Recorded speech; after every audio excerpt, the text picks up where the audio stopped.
சிந்து நாகரிகம் என்ற நூலின் ஆசிரியர் யார்? மார்ட்டிமர் வீலர்.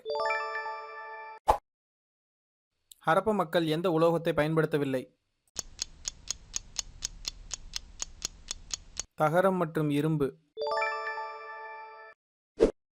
1857இல் ஹரப்ப தொல்பொருள் சிதலமடைய காரணம்?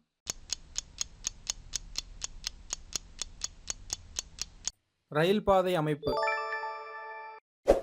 ஆர்.டி. பானர்ஜி என்பவரால் 1922இல் கண்டறியப்பட்ட நகரம்?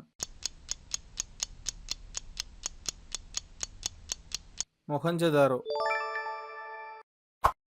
லோத்தல் என்ற இடம் எந்த நதிக்கரையில் அமைந்துள்ளது? ராவி நதி.